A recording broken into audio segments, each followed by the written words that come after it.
Hello everyone. কেইটামান important কুৱেশ্যনলৈ আজি ভিডিঅ'টো আৰম্ভ কৰিবলৈ ওলাইছোঁ যদিহে আপোনালোকে ভিডিঅ'টো শেষলৈকে চাব বিচাৰে চাব পাৰে আৰু যদিহে আপোনালোকে নাচাই ভিডিঅ'টো কাৰণ কুৱেশ্যন কেইটা মিছ কৰিব গতিকে ভিডিঅ'টো শেষলৈকে চাব আৰু যদিহে আমাৰ চেনেলত আজি প্ৰথমবাৰ নতুন আহিছে চেনেলটো ছাবস্ক্ৰাইব কৰি দিবলৈ নাপাহৰিব আজিৰ প্ৰথম কুৱেশ্যনটো হৈছে what is the percentage of area covered by forest in Assam অসমত অৰণ্য কিমান শতাংশ ঠাই আৱৰি আছে শুদ্ধ উত্তৰটো হৈছে 34.21% আমাৰ অসমত অৰণ্যই আগুৰি আছে নেক্সট কুৱেশ্যন নম্বৰ 2 অসমৰ ৰাষ্ট্ৰীয় উদ্যান কেইখন how many national parks are there in Assam the right answer is 7 অসমৰ ৰাষ্ট্ৰীয় উদ্যান হৈছে 7খন নেক্সট কুৱেশ্যন নম্বৰ 3 যিকেইটা কুৱেশ্যন আমি ডিছকাছ কৰিম অসমৰ আৰু ভাৰতৰ ওপৰত বেচিছ হয় আৰু গ্ৰেড 3 গ্ৰেড 4 লগতে বিভিন্ন ধৰণৰ এক্সামত অহা কুৱেশ্যন হয় গতিকে অকণমান মন দি কেনে চাব সম্পূৰ্ণ সিৰিজটো আপোনালোকে কমপ্লিট কৰক আপোনালোকৰ লাভ হ'ব ওকে নেক্সট কুৱেশ্যন নম্বৰ 3 ভাৰতৰ ৱাটাৰমেন হিচাপে কাক জনা যায় who is known as the waterman of India ভাৰতৰ ৱাটাৰমেন হিচাপে ৰাজেন্দ্ৰ সিঙক জনা যায় কাক জনা যায় ৰাজেন্দ্ৰ সিঙক কি মেন বুলি জনা যায় ৱাটাৰমেন নেক্সট কুৱেশ্যন নম্বৰ 4 অসমৰ ভিতৰত ব্ৰহ্মপুত্ৰৰ অন্তিম উত্তৰী উপনদীৰ নাম কি which is the last north bank tributary of Brahmaputra within Assam The right answer is Sankos. Okay. Next question number 5. বাংলাদেশত প্ৰৱেশ কৰাৰ পিছত ব্ৰহ্মপুত্ৰৰ নাম কি যেতিয়া আমাৰ ব্ৰহ্মপুত্ৰ নদীখন বাংলাদেশত প্ৰৱেশ কৰে ইয়াৰ নাম কি হয় name of Brahmaputra after entering Bangladesh গতিকে ইয়াৰ নাম কি হৈ যায় বাংলাদেশত সোমোৱাৰ লগে লগে ইয়াৰ নাম হৈ যায় যমুনা অ'কে কুৱেশ্যন নম্বৰ 6 গৰম পানী বন্যজীৱ অভয়াৰণ্য কোনটো জিলাত অৱস্থিত ইন হুইচ ডিষ্ট্ৰিক্ট গৰম পানী wild life century is located প্ৰায় আহি থকা কুৱেশ্যন হয়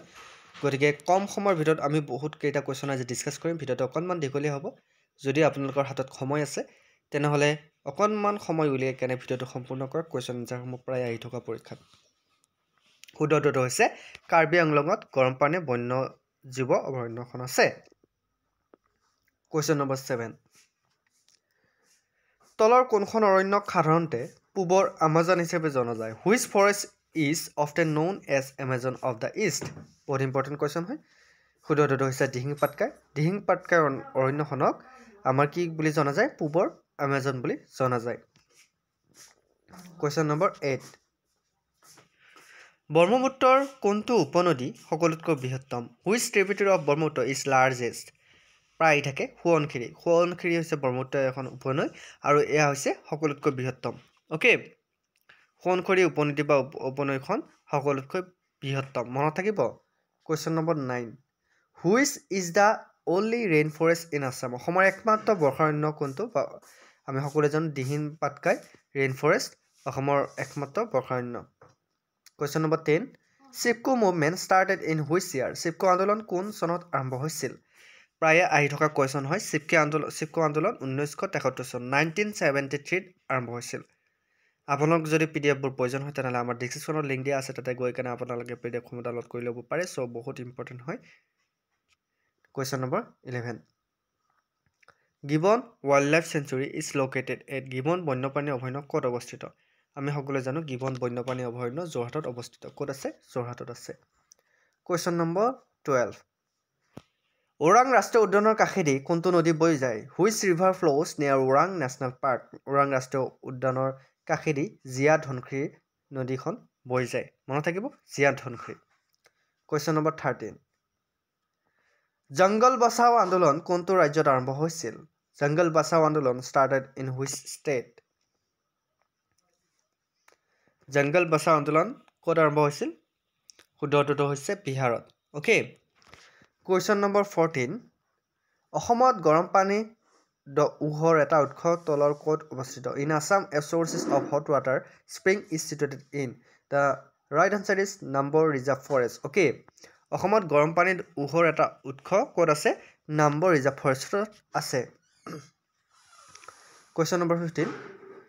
ভাৰতৰ চৰাই মানুহ হিচাপে কাক জনা যায় who is known as the bird man of India আমি সকলোৱে জানো ভাৰতৰ চৰাই মানুহ হিচাপে সলিম আলীক জনা যায়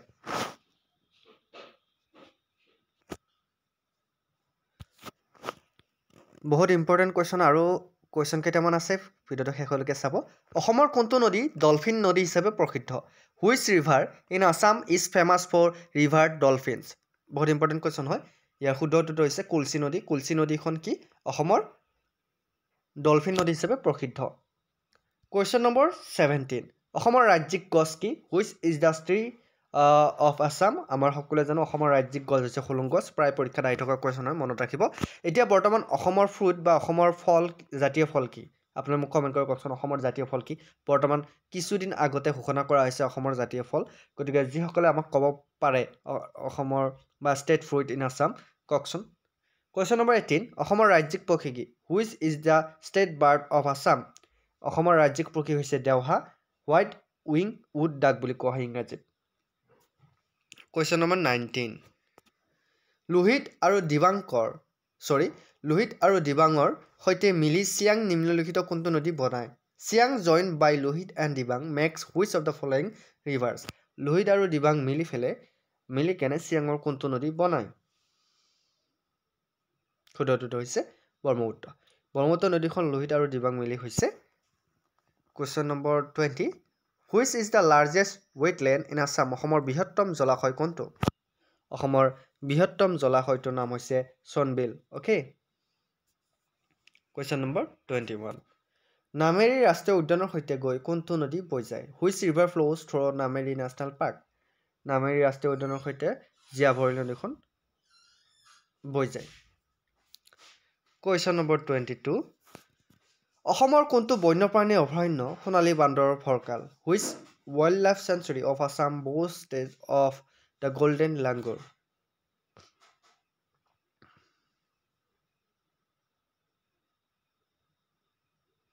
The right answer is Chakrasila. Okay. অসমৰ বন্যপ্ৰাণী অভয়াৰণ্য সোণালী বান্দৰৰ ভৰকাল কি চক্ৰশিলা কুৱেশ্যন নম্বৰ 23